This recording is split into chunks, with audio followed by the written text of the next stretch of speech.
E aí, tudo bem com você? Tudo certo por aí? Eu sou o Raquel Ferreira e começa agora mais um episódio do meu podcast, Aquele Cara Podcast. E hoje eu converso com um cara que, para quem curte comédia, para quem curte humor, principalmente radiofônico, e eu falei radiofônico para parecer que eu tenho muita experiência nesse meio, vai curtir pra caramba, porque eu converso hoje com ele, que é o grande mestre de todos nós, Marcos Aguena, senhoras e senhores. Beleza, Aguena? E aí, como é que vocês estão? Tudo bem? Tranquilo? Hector, que prazer, cara. Pô, Que legal igualmente, cara, prazer meu.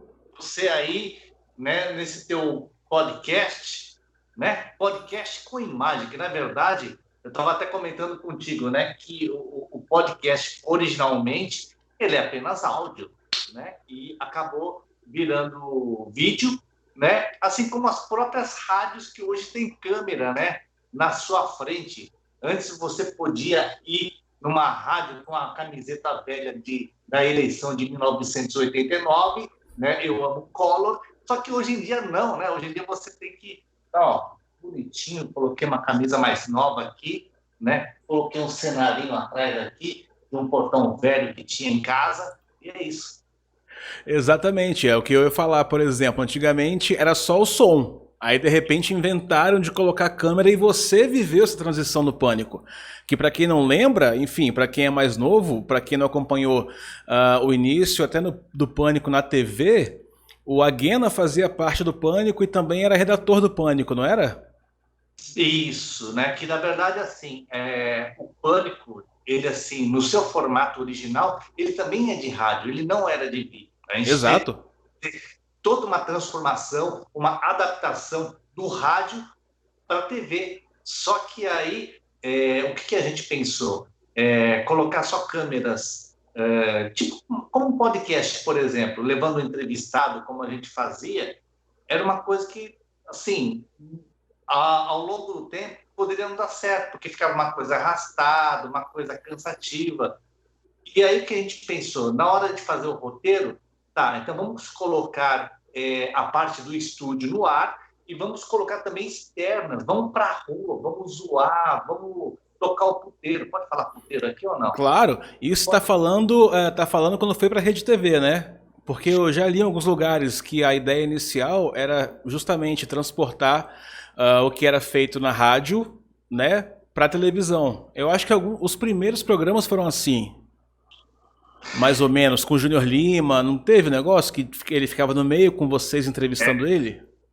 Também teve esse esquema de colocar o próprio entrevistado no estúdio da TV, né? E aqueles entrevistados que iam para o Pânico da Jovem Pan seriam chamados highlights, que falam, né? Que são recortes, né?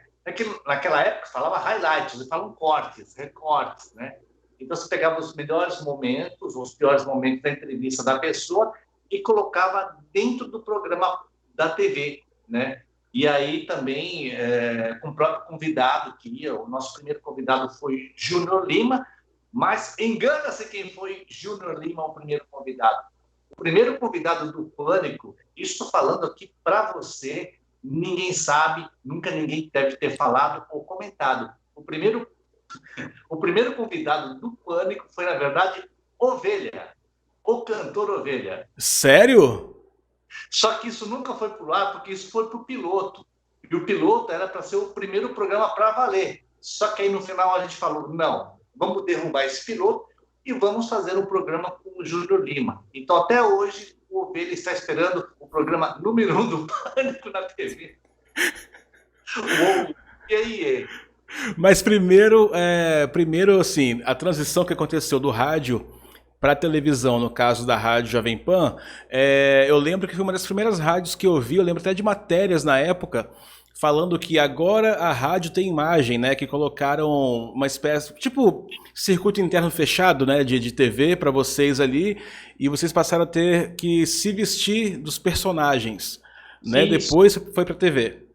Exatamente. Isso no site da jovempan.com.br, a gente já transmitia, né, no estúdio tinha uma câmera geral, duas, três, acho que eram três câmeras, né, e tinha um switch também lá, E isso era transmitido pelo site da rádio e também tinha um sistema de chat também, onde a gente interagia com os ouvintes. Sim, existia esse formato antes realmente de ir para a TV. Nessa Mas, época, vocês já achavam que o Pânico poderia ir para a televisão?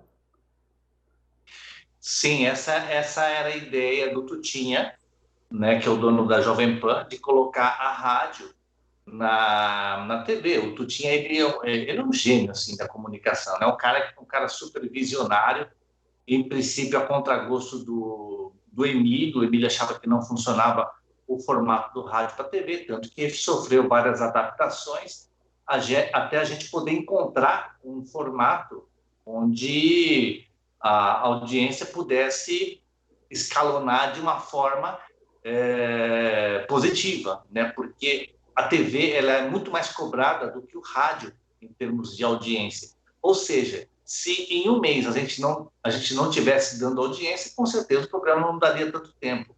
Tanto que a primeira enquete que eu criei, o primeiro roteiro do Pânico, eu escrevi a primeira enquete que era: quanto tempo você acha que o Pânico vai durar? Eu lembro disso, cara. Eu lembro disso. Cara, que legal falar sobre isso com você, porque você tá falando do nascimento da criança, né? Me diz como é que foi esse começo, assim, como é que foi o rascunho do piloto? Porque, para quem não sabe, antes de estrear um programa de TV, de rádio, enfim, é feito um programa teste que se chama piloto. E como é que foi? Como é que vocês sentaram e conversaram sobre ele? Cara, a gente fez aí acho que uns 3 ou 4. Na verdade, não é rascunho que a gente fala, a gente chama de tratamento, né? Quando você Uhum. pelo primeiro tratamento, pelo segundo, até você achar que aquilo tá bom. E aquilo vai pro ar e você vê que ficou uma merda, né? Mas mesmo assim, a gente viu que deu um resultado legal de audiência. E aí o que acontece? A partir daí, toda terça-feira tinha reunião na casa do Emílio. Que são Mas famosas até hoje essas reuniões, tem lendas sobre elas, super lendas, né? super Mas lendas. eu lembro que no nosso primeiro programa, nós fizemos uma reunião numa churrascaria lá em Alphaville, que a Rede TV ficava lá, e lá a gente já começou a discutir os rumos do programa. Ó, o programa funcionou dessa forma, aqui não ficou legal, ficou muito mal isso, tal. E a gente começou meio que já a direcionar a partir do primeiro programa, né? Que foi uma grande preocupação de toda a equipe. O Emílio é um cara que pensava em Pânico 24 horas por dia, né? Ele pode dizer que ele seja o maior responsável pela subida do Pânico. É claro que toda a equipe, os talentos individuais de cada um ajudaram a isso, mas o Emílio é o enxadrista do negócio, o cara que sabe movimentar cada peça do xadrez. Caramba, e nesse começo já tinham formados assim, o Ceará vai fazer o Silvio Santos, o Japa vai fazer o Mestre Fioda no palco, já tinha isso ou não? Foi fazendo com o tempo? Assim, algumas coisas a gente já tinha meio que já roteirizado, meio que produzido, né? O Mestre Fioda, assim, a gente pensou no próprio Mestre Yoda, né? Só que, assim, era... Eu lembro que Que veio do o rádio, né? Veio Mestre do formato Fioda, da rádio. na verdade, era um quadro que eu tinha na rádio, né? Que eram os pensamentos tal, do Mestre Aham. Fioda. E aí ele falou, só que para TV a gente tem que pensar num personagem, né? Então, fizeram aí, fiquei praticamente um dia inteiro para colocar aquele molde na cara do Mestre Fioda, um molde assim, daquilo saiu uma máscara de látex, né? Que se encaixava no meu rosto, né? E aí a gente colocava o vestuário nele e ela ficou Mestre Fioda no cantinho dele lá, em todo o programa. Então, algumas coisas eram preparadas. Já o Ceará, quando ele fez aquele personagem do Silvio Santos, a gente falou o seguinte, assim, olha, vai ter um evento do Leão Lobo, Troféu Leão Lobo, né? Troféu Leão Lobo.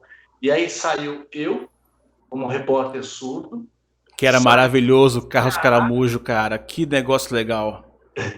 Aí saiu o Ceará, o Ceará falou, eu não sei se foi o Emílio, se foi o Ceará que falou, acho que vou colocar essa dentadura aqui, que aquela dentadura do Silvio não era para o Silvio. Aquela dentadura do Ceará, ele usava nos shows dele para imitar o Anderson do Molejo. Assim tá bom demais! Os dentes, né, todo desgrenhado, né, para fora.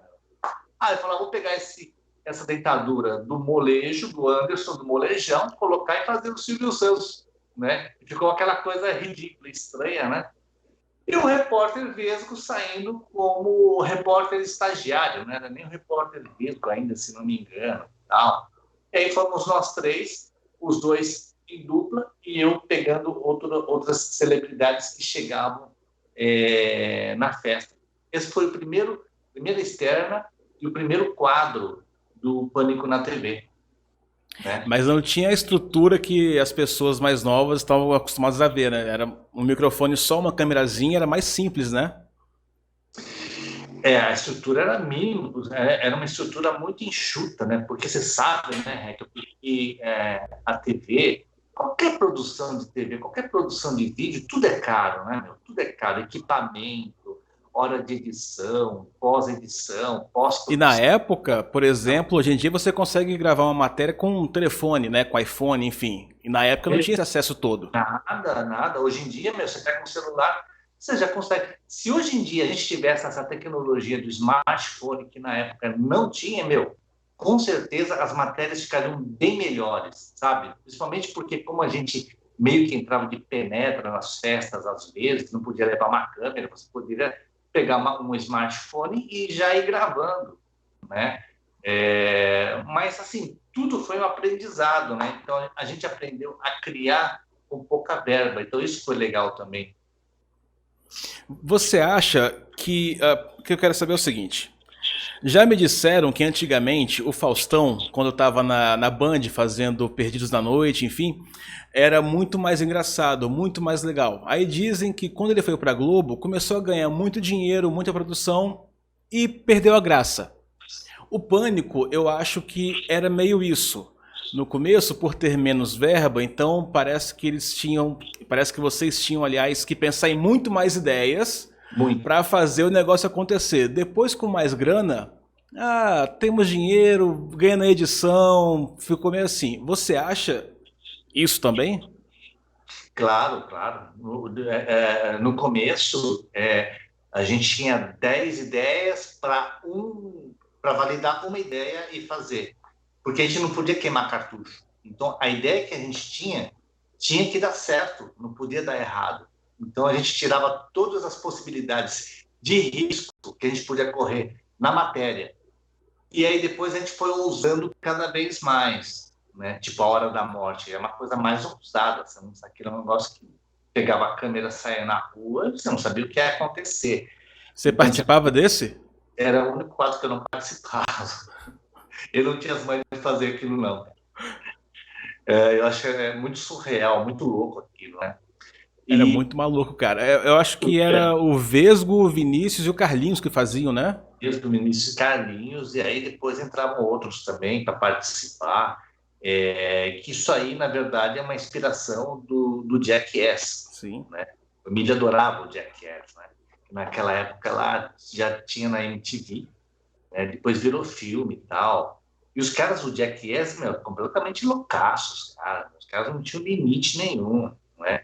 E foi meio que nesse espírito do Jackass. Para quê? Para justamente chamar atenção. Por incrível que pareça, a hora da morte foi meio que o carro-chefe antes do repórter Vesgo e o Silvio. Que aquilo é que meio que polarizava a atenção da galera, do público. Quem estava zapeando parava para ver aquelas coisas mais estranhas na rua, né, cara? Aquilo E era era, uma época sem limites, né, Marco? Porque, cara, não meu, tinha o limite que tem hoje. Eu acho que se fizesse um quadro desse hoje em dia, não iria pro ar. de jeito nenhum. De jeito nenhum. Se naquela época eu tive 3 processos em meu nome, imagina hoje. Mentira! Por quê? Porque era assim, a pessoa não gostava, a vítima tal. Então, o que acontecia? Ela representava, aí tinha lá o advogado, enfim, pesquisava e via quem fazia parte do Pânico, do elenco, e listava no processo. Então, meu nome apareceu em 3 processos, mesmo sem fazer parte da hora da morte, por exemplo. Estava lá o meu Putz, nominho lá. meu Deus do céu. Mas teve que pagar alguma coisa ou não precisou? Não, isso aí tudo foi resolvido aí em acordo na justiça, né? Imagina. Eu lembro de um quadro de você gravando, cara, aquilo eu achei tão genial. Com a Elaine, a primeira vencedora do No Limite, cara. Cara, isso já tem uns 20 anos, hein? Tá vendo? Porra. Acompanhava, cara. Meu. E aí a gente pegou ela topou participar, né? Como se ela estivesse morando numa favela. A gente colocou ela, enfiou ela numa favela lá, sei lá onde que era, meu. Eu comecei na matéria saindo no meio do esgoto, enfim, e tal. E aí era um repórter surdo, né, interagindo com a Elaine. Foi legal, porque ela super topou participar, mas, por exemplo, hoje em dia, isso não podia ir pro ar. Porque no final, o que ela ganhou? Ela ganhou qual que era o presente dela, o prêmio que ela queria. A gente falou, então tá, no final a gente fez todo aquele sensacionalismo, entre aspas, tal, né, que era tudo uma brincadeira, e no final ela ganhou um Vale Academia. Meu, com certeza hoje isso aí. Daria muito problema hoje em dia, cara. Né? E ela resolveu participar de boa. Eu falei, olha, Elane, vai acontecer isso, no final eu vou te dar uma Vale Academia. Ela super topou, tal, achou legal, entrou na brincadeira, mas hoje em dia, com certeza, isso não rolaria, não. Tanto Não, e. Fala. isso deve ter no YouTube ainda, acho que está lá no meu canal, essa da Elaine. E se você pegar os comentários, tem uns comentários de pessoas que, sabe, não eram da época, que estão vendo hoje, que acham isso um absurdo, sei lá mais o quê, tal. E pessoas que falam, tadinha da Elaine, tá morando, perdeu toda a grana e está morando na favela, né? E era o humor fake que a gente fazia na época, né? Exatamente isso que eu ia falar, cara. Hoje se fala muito em fake news, fake news. Cara, vocês faziam isso há muito tempo, há 20 anos. E mais uma coisa, talvez, que não daria certo hoje em dia, porque com as redes sociais você não consegue mais manter tanto o segredo, né? Então a gente ficava assistindo os seus quadros, enfim, até as Sandálias da Humildade e pensava, cara, será que isso é verdade? Será que não é armado? Hoje em dia, As pessoas podem achar que foi armado com Clodovil, por exemplo, né? E na época não. Na época tudo era real, cara. Tinha uma matéria que a gente gravou, infelizmente isso não foi pro ar. Cara, mas eu caguei de rir naquela matéria. Eu acho que devia ter ido na matéria. Que assim, o repórter Vesgo foi numa cidade interior entrevistar uma mulher que botava ovos. E, é, eu lembro que foi um pro ar que era a mulher sem cabeça. cara, essas coisas eram maravilhosas, cara. Porque assim, quando dava pra ver que era mentira, eu achava muita graça porque era muito tosco. Então, cara, que genial. Que genial. E quando eu ficava assim, sem saber se era verdade ou mentira, eu falava, cara, isso é muito mais genial. Porque eu sempre, claro, sempre tive na minha cabeça que televisão é um show, então as pessoas vão fazer o show acontecer. E eu gostava muito desse negócio do pânico, cara, de brincar. Eu acho que até o Emílio ou a Rosana Herman dizia isso, que a credibilidade do palhaço, né? Exatamente. O Emílio Que a gente sempre. ficava. Qual a credibilidade do palhaço, né? E isso é o maior argumento que você pode usar quando você fala, às vezes, do limite do humor, quando você fala nas coisas fakes do humor, porque você vai acreditar num humorista, né? Então, enfim, hoje isso dá muito mais polêmica do que antigamente. Se antigamente já dava, imagina hoje. Nossa. Nossa, imagino. Mas, Aguena, por que você saiu do pânico? É porque assim, eu já vi que para mim tinha, assim, era aquilo. Eu não via para mais onde subir dentro do elenco, fazer novos quadros, enfim.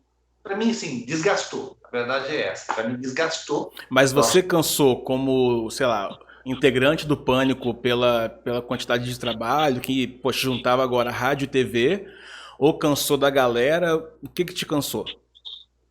Na verdade, assim, era um processo muito desgastante. A gente trabalhava 7 dias por semana, 24 horas, e era uma coisa alucinante. Imagina você, uma equipe reduzida, então eu tinha que fazer o quê? Produção, redação, roteiro. Na época eu ainda fazia rádio, tinha o Paulo Jalasca, tinha 3 horas de humor por dia do Paulo Jalasca para fazer, produções da rádio, tinha que gravar externa, tinha as reuniões. Eu estava assim, esgotado e financeiramente, mesmo falando super claramente para você, para mim não valia a pena. Eu podia até estar ganhando um pouco mais, mas aquilo não pagava, por exemplo, a saúde, né? A saúde que eu falo é saúde mental, porque a saúde mental atacava o físico, né? Tinha noites que você realmente não dormia, você tinha preocupações em relação às matérias e tudo mais, né? E foi um processo que não só eu, mas muita gente passou, mas aí eu pedi para sair, realmente não tava aguentando mais, eu não via possibilidades de criar já mais novos personagens, eu mesmo estava desgastado, né?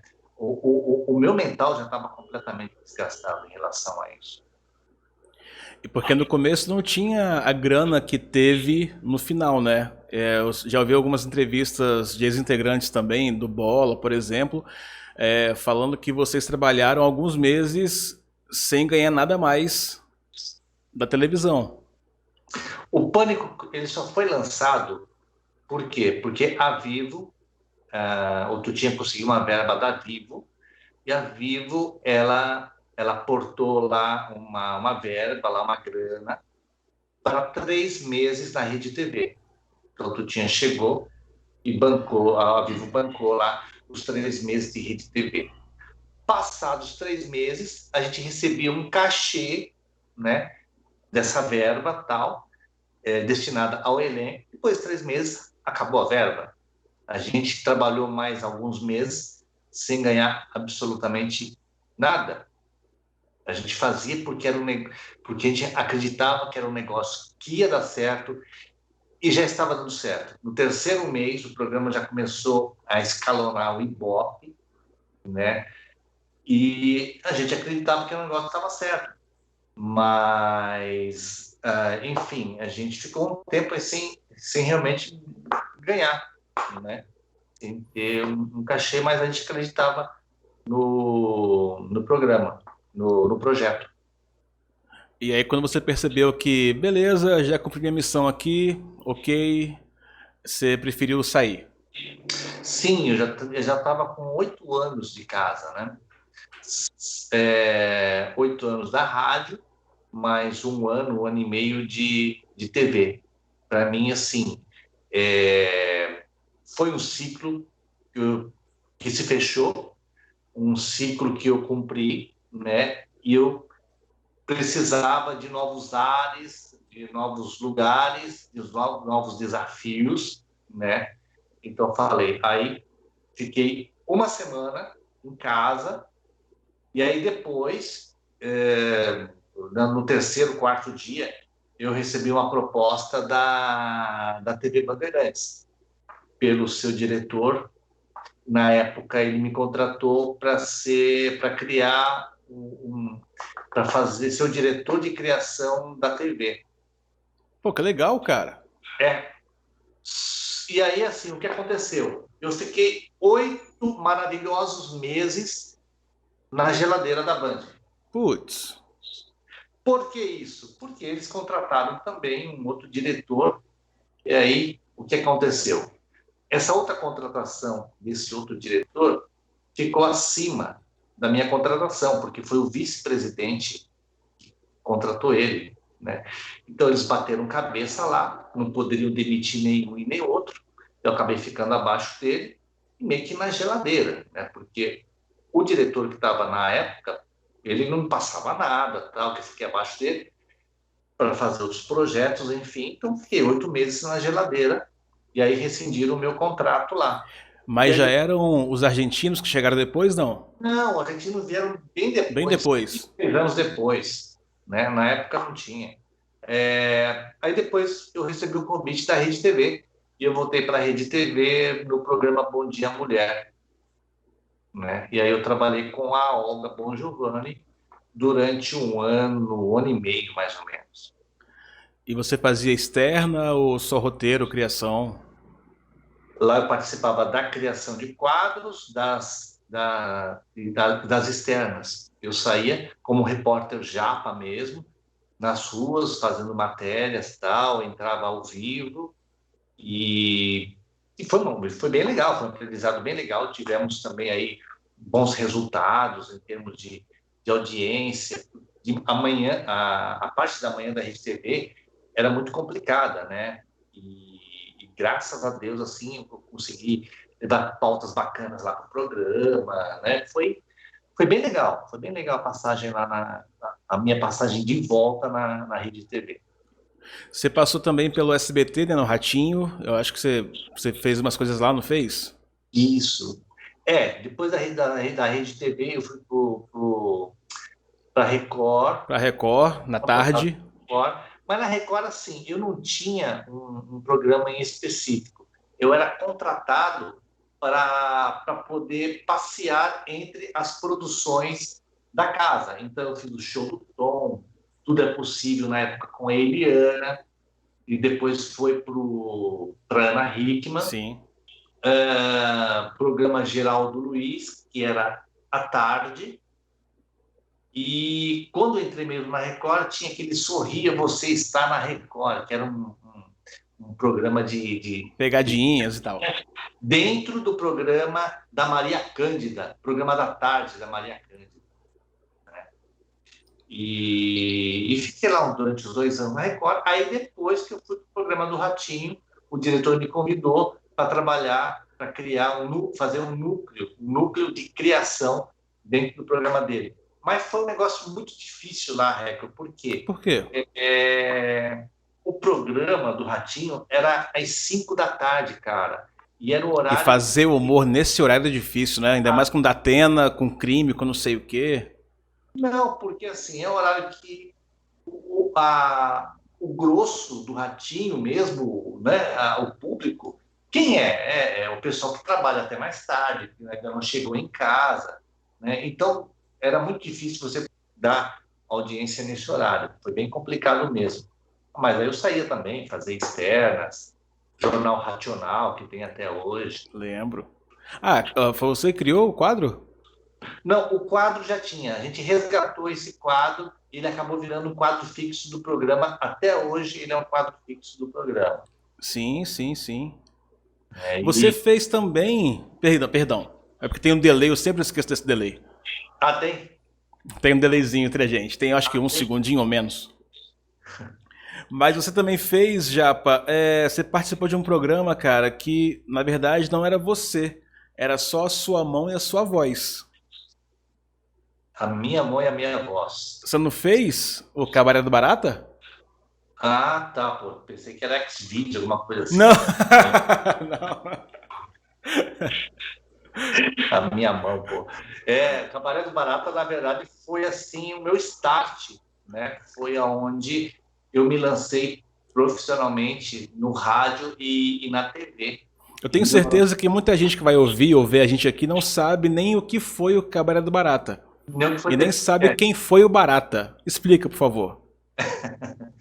Barata, Agildo Barata Ribeiro, né? Que ele foi um humorista, saudoso humorista, né? Hoje não está mais entre nós, mas foi um puta de humorista, né? Ele foi um dos grandes quilates do humor, juntamente com o Chico Anísio, o Jô Soares, o Costinha, enfim, se for para falar, eu vou falar de um monte de humoristas aí. Mas na época ele sempre se destacou, ele teve esse programa solo dele, que era uma versão de um programa da Inglaterra, né, onde os artistas interagiam com bonecos, e bonecos políticos. Né? Então, na época, era o Agildo no País das Maravilhas, que era na Bandeirantes, e aí quando foi para Manchete, virou Cabaré do Barata em 1989, e aí eu fui chamado, eu fiz um teste com mais 100 pessoas, e o que era esse teste? Você tinha que fazer imitações, né, políticos, e aí eu gravei isso, uma fita cassete, VAT, Uau! VAT, sei lá, TDK, não lembro mais qual que era. Olha que loucura, né? Hoje em dia as pessoas mandariam você mandar um áudio de WhatsApp. Manda umas vozes aqui pelo WhatsApp, Japa, por favor. Não tinha esse trabalho de gravar numa fita. Aliás, encontrar um gravador que gravasse, né, uma fitinha, porque nem todo som gravava. E mandar pelo correio. Que trabalhão, cara.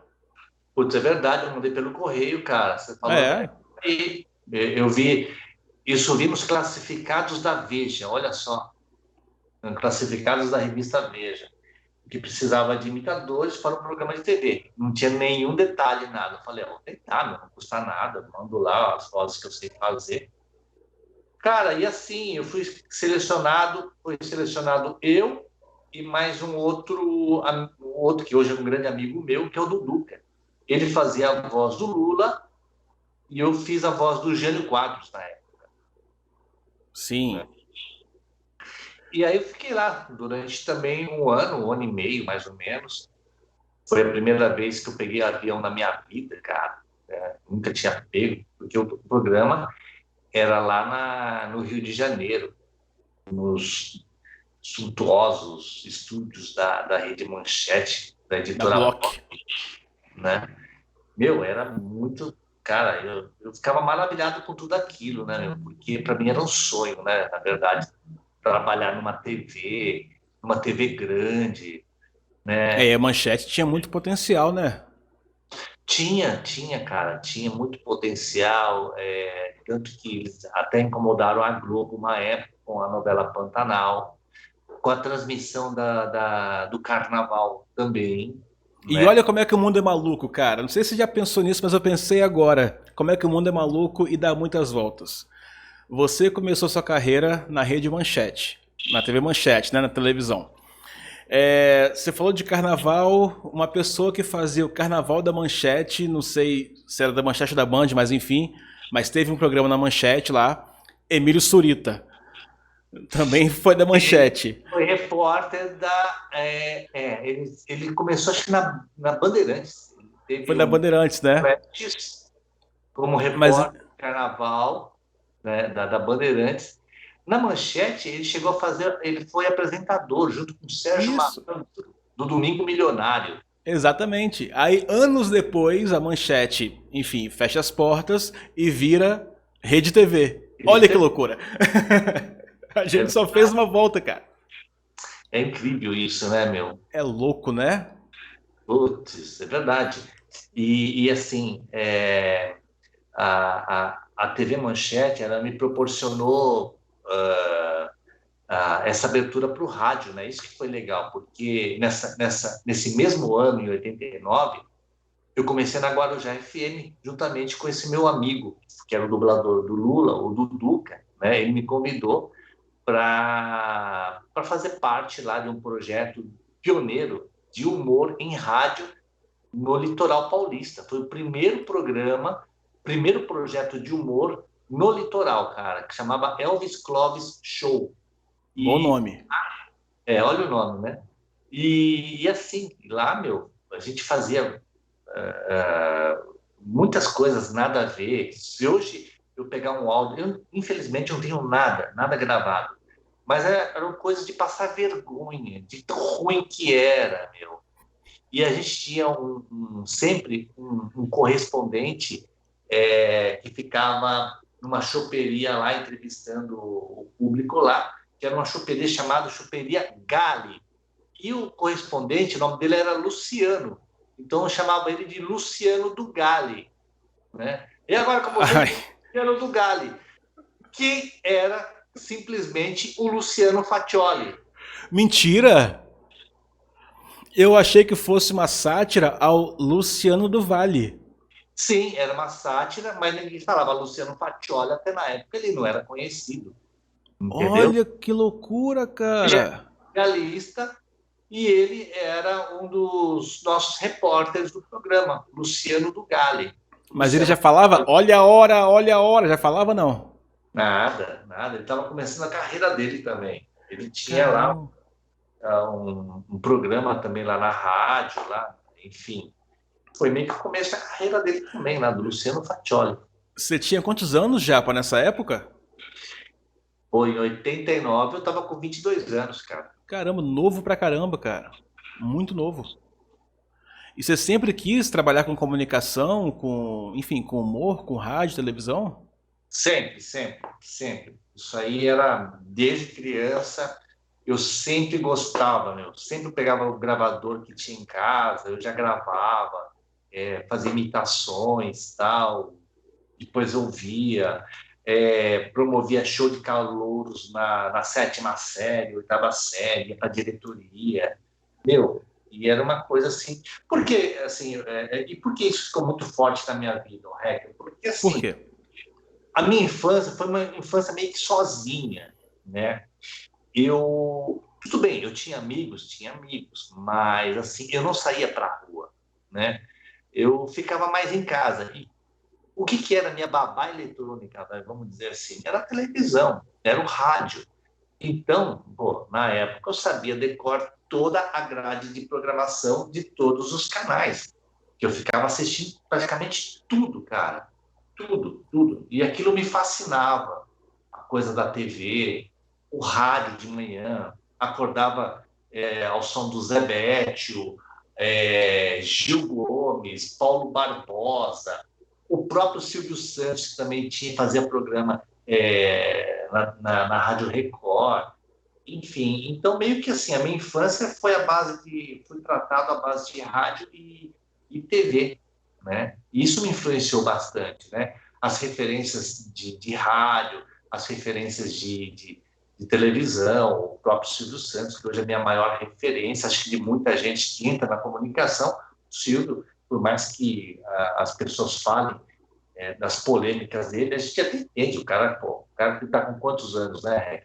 Noventinha já? Ó, entendeu, cara? Mas é um cara que eu respeito pra um caramba. E eu, cara, eu tenho quase certeza que ele hoje em dia cria polêmicas porque ele já entendeu que vai pra internet e viraliza. Porque ele Ah, não é burro. meu.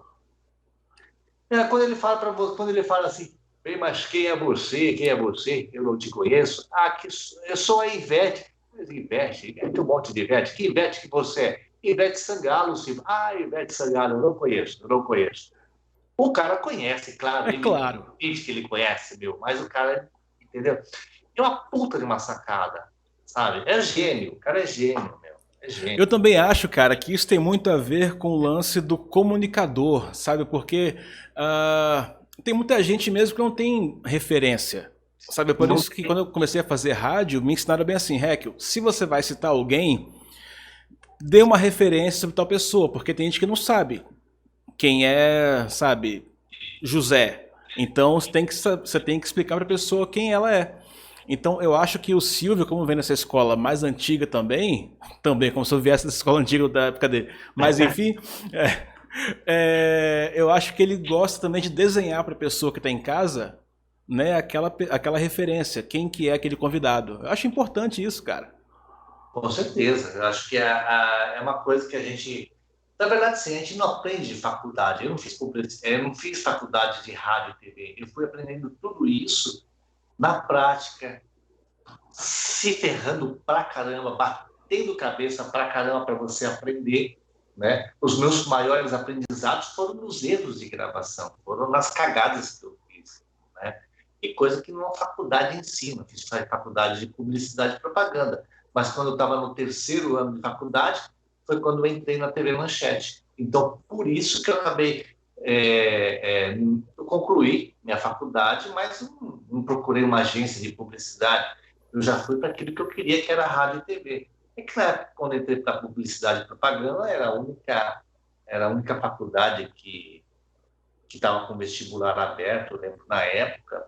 e publicidade e propaganda me chamava a atenção, porque era uma coisa relacionada à comunicação, tinha matéria de rádio e TV, eu gostava também de publicidade e tal, enfim. Eu acabei meio que identificando com isso, acabei entrando, mas não seguindo a carreira. E você também deu aula de rádio, não deu?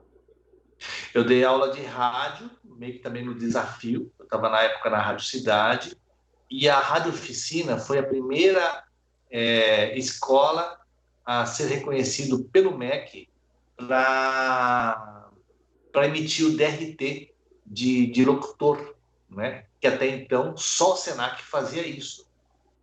E aí eu fui também um dos primeiros professores na parte de criação, produção e programação de rádio. E eu dei aula lá durante 4, 5 anos, passaram vários alunos que até hoje falam, e aí, professor, tudo bem? Aí eu sei que é da Rádio Oficina. Aí quando falam, ô, Japa, você me conhece? Não, não vou conhecer. É tanta gente Aí que não sabe, né? passou, sabe? E assim, eu não tenho vergonha de falar para a pessoa que eu não sei, realmente não tenho memória fotográfica. Pode ser um ouvinte, pode ser simplesmente um telespectador, um cara que me acompanha, mas é difícil de saber quem é a pessoa. Ah, você lembra de mim? Eu sou super claro, eu falo, não, eu realmente não lembro de onde que é. Né? Do que falar, do que ser o falsão e falar, eu sei quem é você, eu não sei. É claro. Eu costumo chamar de meu querido. Tudo bem, querido? Beleza, querido, mas eu não sei o nome. Não sei, meu. Pô,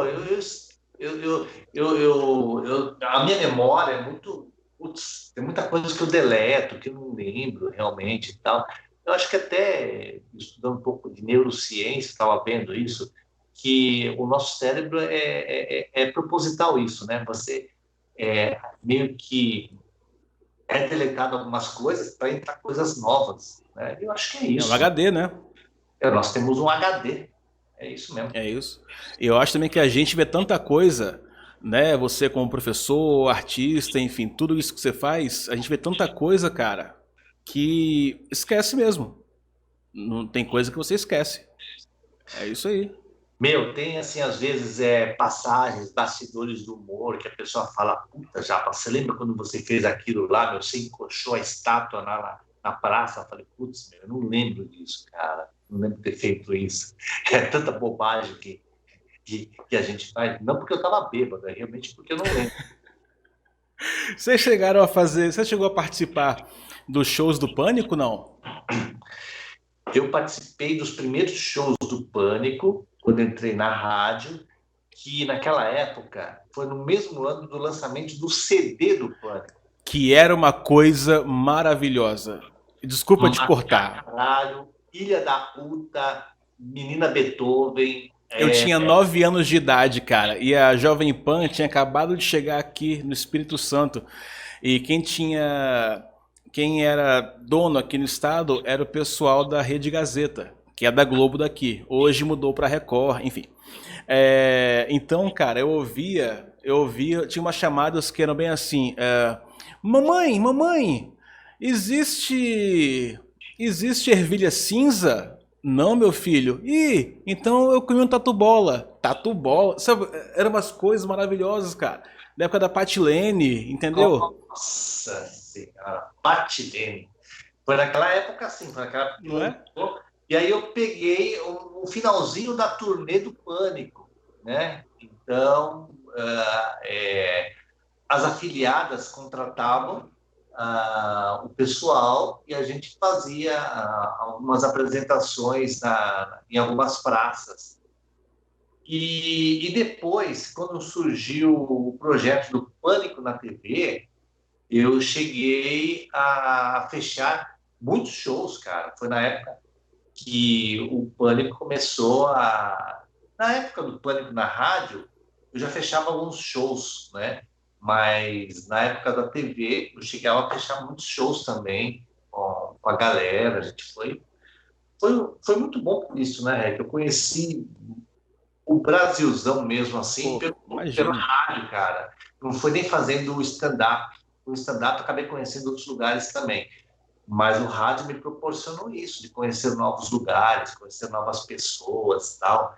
Isso foi muito bacana. Essa interatividade, chegar perto do ouvinte no interior, tal, meu cara, como o ouvinte recebia a gente super bem, cara, nos lugares que você nunca imaginava ir, sabe? Tipo Belém, Manaus, Curitiba mesmo, cara, Curitiba. Você acredita que a gente era meio que uma celebridade, meu? Que maneiro, Tipo, cara. meu, tipo, os caras fazendo cordão de segurança, velho, pra gente poder passar. E nem tinha TV na época, né? Era só rádio. Era só rádio, não era nem TV, era uma feira de mídia que os ouvintes descobriram que ia ter essa feira de mídia. Eu não lembro direito o que que era, tal, né? Cara, e assim, era uma legião de ouvintes completamente loucos, meu. Eu me sentia o Whindersson Nunes, cara, assim, porque era impressionante. Os caras queriam tocar a gente, queriam agarrar, meu. Era um negócio. Meu, puta, era um negócio assim, louco, louco, louco, louco. Isso em 1998, 99, eu acho, cara. Impressionante, era impressionante a audiência do Pânico em alguns lugares. Em Curitiba, por exemplo, era uma audiência estourada, cara. A gente não fazia ideia de quanto que o ouvinte gostava da gente, meu. Quanto que a gente era querido pelos ouvintes lá. Você tem contato com o pessoal ainda? Do Pânico? Eu tive falando com o Bola recentemente, até fiz uma live com ele, com o Carioca também eu falo. Quem mais? Às vezes eu encontro o Emílio quando tem encontro dos radialistas, como tinha o encontro dos radialistas, que eu estou num É. grupo no WhatsApp, né? O Emílio faz parte lá, o Carlinhos, tem outros radialistas também que fazem parte, e a gente sempre fazia um encontro, só que depois que veio a pandemia, a gente deu um tempo, então já faz 2 anos aí que eu não encontro essa galera aí, né? A gente meio que se perdeu, né? Cada um está se cuidando, cada um está em casa, tal. Então a gente não tem se falado tanto assim, se encontrado tanto também. A pandemia ferrou todo mundo, né, cara? A gente que depende do palco também pra trabalhar. Pra você, como é que foi? Que eu sei que você aí, você faz show em São Paulo de comédia em vários locais diferentes. Né? E de repente, não pode nenhum. E aí? Meio que quebrou nossas pernas, né, meu? Porque assim, a gente tinha todo o planejamento de shows, de agenda, teve que cancelar tudo. E aí a gente teve que se reinventar. Só que a gente se reinventou de uma forma, no começo, muito precária, né, meu? Fazer o quê? Vamos fazer live. Só live é uma coisa que, pelo menos pra gente, que trabalha com humor, em princípio, a gente não via como monetizar isso. É diferente, por exemplo, do sertanejo, sabe, dos cantores e tal, que eles conseguiram ver uma forma de entrar uma grana. Só que para a gente não, é muito complicado. A gente que faz humor, show de humor, a gente precisa do público, da reação do público, porque é um outro time com o É. público. Né? E você fazendo assim, olhando por uma tela, contar piada tal, é complicado. Você não sabe qual está sendo a reação do outro lado. Agora, semana que vem, a gente vai fazer a nossa primeira live experimental de humor, onde um grupo de empresários vai estar meio que subsidiando isso, né? E ajudando a gente, ajudando mais 2 humoristas que vai estar comigo, o Clodoaldo e mais o Iaco Sideratos, e a gente vai testar esse modelo aí, para ver se dá certo. Então a gente vai fazer gracejos no ar, vai contar piada, vai um zoar com o outro durante 1 hora, e o pessoal a gente vai deixar o QR Code e a galera vai, por meio do Pix, né, vai enchendo a nossa sacolinha, o nosso chapéu virtual. É o jeito. Exatamente, é o jeito, cara, porque o que você falou é muito real. Pro músico, desculpem músicos, mas acaba sendo mais fácil porque ele pode tocar música pra ele, sabe? Ele não precisa de ouvir ninguém cantando com ele na live. A gente precisa do sorriso. Se a gente conta uma piada, não tem riso, e às vezes assim, a nossa conexão na internet é diferente do cara X que está assistindo. Então, enquanto a gente está contando a piada, ele pode ter travado, sabe, não ouviu direito. Então, assim, tudo dificulta pra gente. E o humor presencial de palco é o melhor humor que tem, cara. Porque é a troca de energia, meu. É isso. Parece um papo transcendental quando você fala isso, mas é a pura verdade, meu. É você sentir a plateia, você faz a leitura da plateia, você sabe se você pode por um caminho A, por um caminho B, na hora você descobre isso. Mas por uma tela fica uma coisa, fica uma barreira, fica muito mais complicado de fazer isso, né?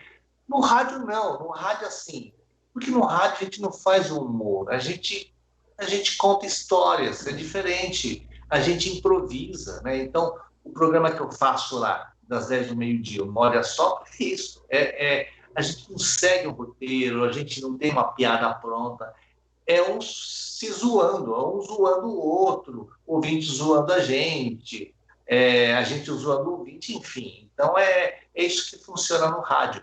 Agora no palco não. A coisa fica muito mais difícil quando você faz um voo cego numa live, por exemplo. Você não sabe o que a pessoa está achando do teu show, do teu humor, por exemplo, da piada que está Sim. com o teu texto. É muito difícil, muito difícil. E no caso do ao vivo, é energia mesmo, porque eu acho que é contagiante, cara. O riso é contagiante. Quantas vezes eu fui fazer show, sei lá, minha mãe indo pro hospital e eu indo para fazer show porque eu sabia que nosso papel como alívio cômico do mundo, eu creio muito nisso, nosso papel é fazer com que pessoas que estejam com problemas esqueçam aqueles problemas um pouquinho, sabe? E a gente consegue isso também, cara, no ao vivo isso é muito perceptível. Eu duvido que na hora do show do humor o cara vai estar pensando nos boletos que vai pagar. Não vai, cara. O cara está lá focado no humor e é aquele momento que ele tem para ele rir, para descontrair, sabe? Para esquecer a pandemia, para esquecer o pai que está doente, a avó, enfim. É aquele momento que ele tem para descontrair, para sair de lá aliviado e para enfrentar a vida lá fora. Aquele é o momento dele se descontrair. Então, a gente quer fazer isso da melhor forma, né? A gente quer passar isso da melhor forma. E às vezes fica complicado, meu. Mas, assim, o que é gratificante para a gente, o que nunca me fez desistir do humor, que eu já tive várias vezes que eu queria desistir, porque eu estava desanimado, estava cansado, até Sério? dias que você está depressivo, você não está legal, cara, sabe? Já passou por vários momentos. Vou desistir, não é isso que eu quero mais. Mas é engraçado que é justamente nesse momento que você quer desistir que aparece uma mensagem para você ou aparece uma pessoa e fala: cara, você não acredita. Eu fui teu ouvinte, eu gostava daquele repórter surdo que você fazia. Cara, eu fui ver o teu. Outra pessoa chega e fala, você recebe uma outra mensagem, a pessoa fala: meu, a minha esposa, ela tá doente e tal, enfim, eu fui no teu show, meu, puta, saí de lá aliviado, sabe? Eu falei, cara, meu, isso é a minha missão, isso é a minha missão de vida. Então, a Eu não partir posso do momento parar. em que eu percebi isso, aí eu não parei, aí eu não pensei mais em desistir. Mas, assim, eu tive vários momentos de fraqueza, falar, meu, que chega, para mim já deu, sabe? Mas alguma coisa te dava algum gatilho que te dava essa vontade de parar com tudo? Às vezes é cliente que não te paga, é calote que você recebe, aí você vai fazer um show, o produtor Meu, você vai, por exemplo, cara, teve uma vez que a gente foi para Goiânia, meu, longe pra cacete, longe pra um cacete. A gente desembolsou uma grana porque o produtor falou, com o dinheiro da bilheteria, ele prometeu que com o dinheiro da bilheteria ele ia reembolsar a gente. A gente inocentemente, começo de carreira, a gente acreditou nisso. E aí chegou no dia, sem brincadeira, cara, puta de um teatro, 800 lugares, tinha umas 10 pessoas assistindo. Ah, mentira. Eu. Foi assim onde a gente perdeu uma puta de uma grana, o cara não pagou as nossas passagens, e se fosse para processar o cara, a gente ia gastar grana com advogado, dor de cabeça, falando, não, deixa para lá. Foi uma puta de uma roubada, eu falei, meu, é hora que você chega e fala, meu, para mim já deu, chega, eu não quero, né? Mas assim, são tropeços que hoje eu relevo isso, entendeu? Eu acho que a gente teve que passar por isso para a gente poder entender o melhor a nossa missão. Exato, e cria E casca é também, fácil, né? É importante. né? É o que eu falei, é nessas cagadas que a gente aprende. Então, hoje, o contrato tem que estar fechado, o contrato tem que estar assinado, sabe? Tudo tem que ser documentado, né? E não cair em papo de produtor de segunda linha, né? Com certeza. E a comédia te deu um filho também, né? Chamado Igor Guimarães. Cara, meu, quando eu vi o Igor pela primeira vez, meu, falei, meu, esse moleque vai voar, meu, porque era um humor diferente. Eu sou um cara que, assim, eu gosto de ver coisas diferentes, eu gosto de ver humor diferente também, sabe? O que o Igor apresentou no palco, eu falei, meu, que coisa mais, sei lá, psicodélico, né? Uma coisa, cara, que louco que é isso que ele fez, meu. E aí, assim, a partir daquele dia, eu comecei a acompanhar mais o que ele fazia no palco. E era um dos poucos humoristas, o Heckel, que me fazia chorar de rir, cara. Não, ele é maravilhoso, cara. Porque você nunca sabe qual linha que ele vai seguir. Isso é É, muito maravilhoso. eu. E a gente é muito criterioso, né? É que nem assim, quando eu vou no show do Moro, eu tenho uma mania terrível, cara, de ficar analisando piadas, por exemplo. Se eu vou ver um filme de comédia, eu fico analisando o roteiro. É E técnica. eu não viajo no show, eu não viajo no filme. Eu começo a ver, eu vou ver Vingadores e falo, meu, que efeito foi esse que o cara fez? Aí você não curte o filme, você não viaja. E com o Igor, não, cara, era diferente. Eu cagava de rir com o cara, entendeu? Eu entrava na proposta, na viagem do cara. Eu falei, meu, esse moleque é foda.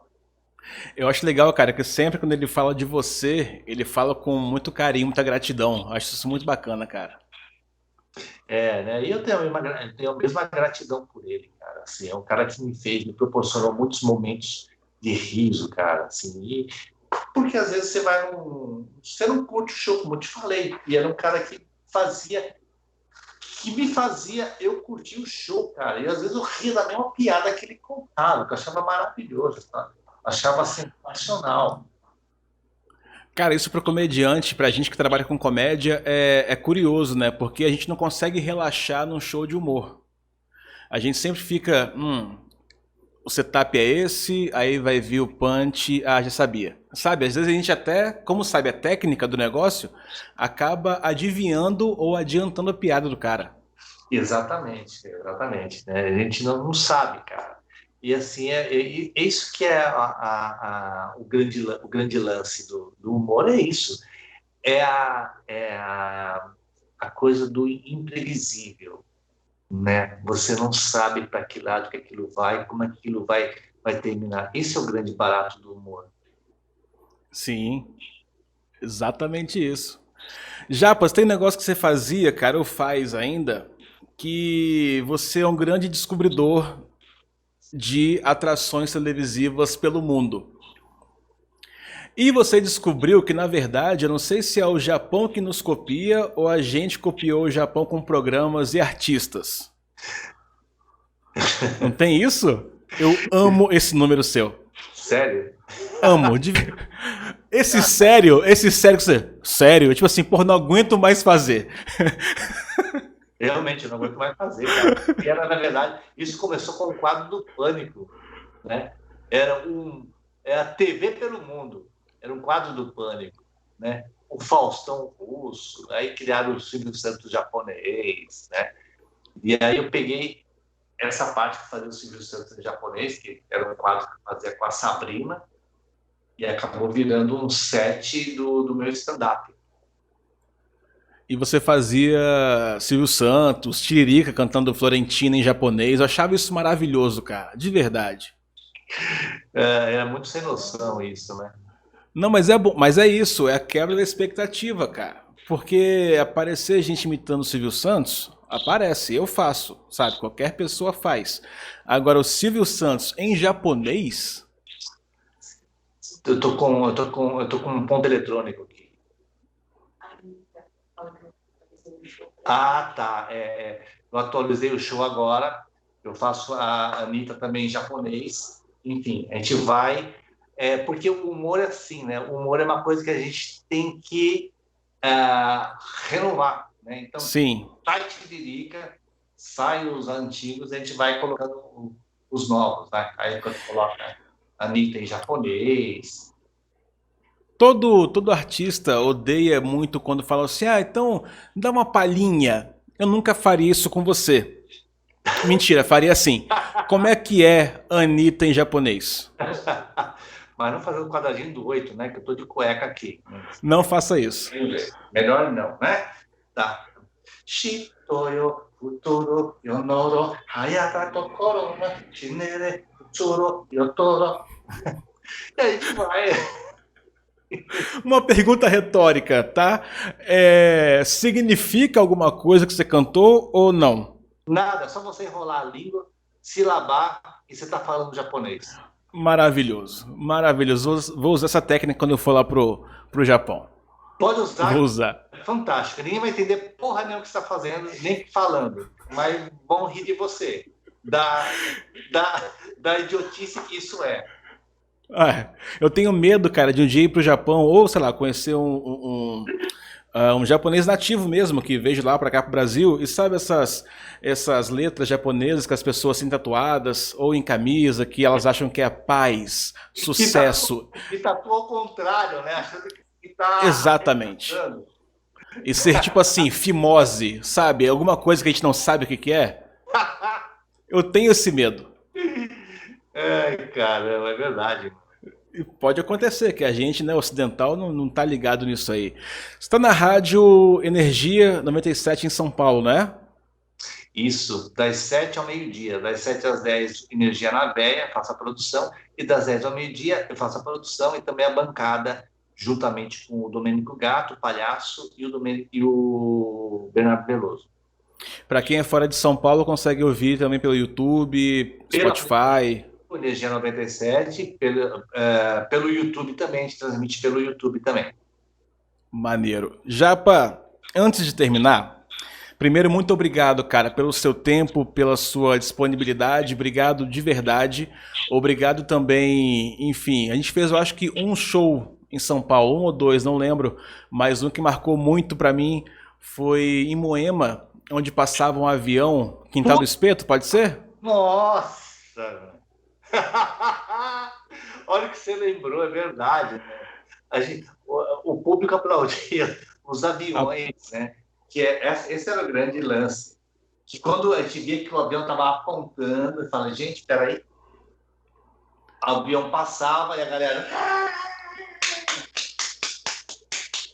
E aí a gente continuava com a piada. Você lembra disso? Lembro disso, com certeza. Tinha uma árvore no meio do palco, não tinha um negócio assim? Era um pé de jaca, que caiu umas jacas na mesa. Lembro disso, olha só, tá vendo? E lembro ainda que nessa noite o elenco era você, né, o mestre de cerimônias, eu, convidado, e mais 2 rapazinhos que hoje em dia fazem um certo sucesso. Igor Guimarães e Thiago Ventura. Caraca, velho! E você tava nesse. Eu tava nesse, cara. E você sabe a minha lenda como mestre de cerimônias que corre, né, pelos bastidores do humor, né? Qual? Você não conhece essa lenda, não? Não, não. Mestre de cerimônias mais rápido do mundo? Por quê? Não, porque é a lenda que corre aí nos bastidores do humor, que fala, e aí, cadê a galera de Poá? Cadê a galera de Itaquá? Com vocês, Thiago Ventura! Eu acho a plateia de uma tal forma que o comediante ele fica puto comigo. Uma vez o Thiago Ventura fez isso comigo, lá no bar, lá no chá, sei lá onde era e tal. E ele falou, é isso aí. Aí eu falei, pô, o cara tava começa a cerimônias, falei, pô, agora o cara vai fazer aí um setzinho bacana, 10 minutos e tal. E aí, galera, tudo bem com vocês? Marcos Aguena, Japa! Falei, ele não esqueceu da vez que eu ferrei ele, foi lá e fez a mesma coisa comigo. Foi só a vingança, só a sacanagem. Mas de verdade, cara, muito obrigado pela sua disponibilidade, obrigado pelo seu tempo aqui em conversar comigo. E já que esse podcast se chama Aquele Cara Podcast, Ah, Eu queria saber de você, eu sempre pergunto isso no final para as pessoas, quem que é aquele cara para você? Quem que é aquele cara que te inspira? cara, aquele cara que me inspira, meu, é difícil de te Ou falar. te inspirou? Não sei. Ah, meu, assim, eu pego várias referências, né? Mas a grande referência que eu pego mesmo, sem preguiça, sabe? Foi o Silvio Santos mesmo, cara. Como eu te falei no meio do nosso bate-papo. Acho que o Silvio é um cara que me inspira até hoje, meu. Sério. Você sabe que eu trabalhei no SBT e o meu sonho era cruzar com ele nos corredores lá do SBT. Eu nunca tive essa oportunidade. E me faltou coragem no dia que ele estava lá gravando, de entrar no camarim, de entrar na gravação e falar: porra, Silvio, eu sou teu fã, cara, sou teu fã número 0000, cara. Ele realmente é demais, cara. Eu acho que eu nunca vou ter a chance de conhecê-lo pessoalmente, mas eu sou um grande fã também desse cara. A única, acho que acho que é o único momento onde o Silvio me menciona que ele me vê era um Topa Tudo por Dinheiro, onde eu fiz uma pegadinha em 97 e ele chegou, vamos ver mais uma pegadinha, vamos ver mais uma câmera escondida, vai lá. Eu estava num restaurante japonês, trolando uma jornalista, né, e eu tomava um chá e aí baixava para mim uns espíritos do samurai e tal, peguei uma espada, corri atrás da jornalista, ele... É muito bom esse rapaz, hein? Ele é muito bom. Até hoje não esqueço disso. Que maravilhoso, cara. Japa, brigadão, cara. Obrigado mesmo aí pelo bate-papo. Obrigado, obrigado. Só obrigado. Não tem mais o que dizer, cara. Valeu. Valeu que agradeço aí, tá? A todos, o pessoal que está ouvindo, o pessoal que está vendo, o pessoal que está baixando, enfim, toda a galera aí. Valeu, pessoal. Obrigado aí Valeu, cara. Sucesso. para nós.